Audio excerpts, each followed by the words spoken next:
ಅದರ ಸಂಕಟ, ಅದರ ಅನುಭವಗಳು ನಮಗೆ ಇಲ್ಲ.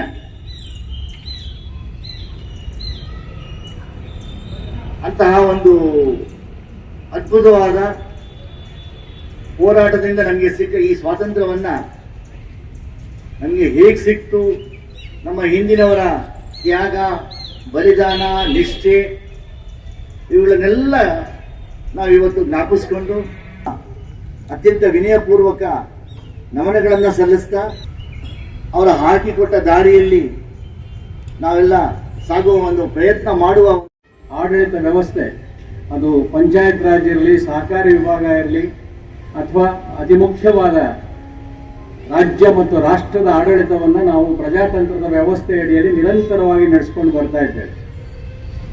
ಅದರಲ್ಲೂ ಸಹ ಮಹಾತ್ಮರ ಆಶಯದಂತೆ ಶೋಷಿತ ವರ್ಗಗಳಿಗೆ, ಹಿಂದುಳಿದ ವರ್ಗಗಳಿಗೆ ಅದರಲ್ಲಿ ಅವಕಾಶಗಳನ್ನು ಕಲ್ಪಿಸಿಕೊಡ್ತಕ್ಕಂಥದ್ದನ್ನು, ವಿಶೇಷವಾಗಿ ಮಹಿಳೆಯರಿಗೂ ಸಹ ಅವಕಾಶಗಳನ್ನು ಕಲ್ಪಿಸಿಕೊಡ್ತಕ್ಕಂಥದ್ದನ್ನು ನಾವು ನೋಡ್ಕೊಂಡು ಬರ್ತಾ ಇದ್ದೇವೆ.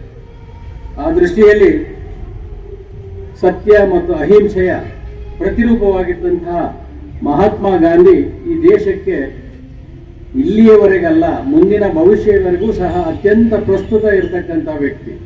ಆತ ಭಾರತಕ್ಕೆ ಮಾತ್ರವಲ್ಲ, ಅಂತಾರಾಷ್ಟ್ರೀಯ ಖ್ಯಾತಿಯನ್ನು ಹೊಂದಿರತಕ್ಕಂಥ, ಇವತ್ತಿಗೂ ಹೊರದೇಶಗಳಲ್ಲಿ ಗಾಂಧೀಜಿಯವರ ಹೆಸರು ಚಲಾವಣೆಯಲ್ಲಿರ್ತಕ್ಕಂಥದ್ದು ಅಂತ ಹೇಳಿದರೆ ನಾವು ಆ ಮಹಾತ್ಮನ ಒಂದು ಎತ್ತರವನ್ನು ಗಮನಿಸಬೇಕಾಗ್ತದೆ.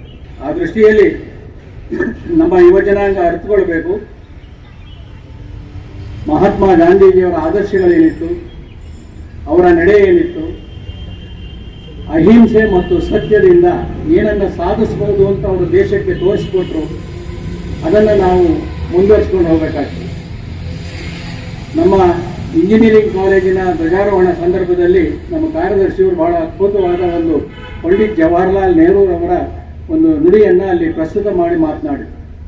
ಅಧಿಕಾರ, ಸ್ವಾತಂತ್ರ್ಯ ನಮಗೆ ಏನನ್ನು ಕೊಟ್ಟಿದೆ ಅಂತ ಹೇಳಿದ್ರೆ ಜವಾಬ್ದಾರಿಯನ್ನು ಕೊಟ್ಟಿದೆ ಅಂತ ಹೇಳಿದರು.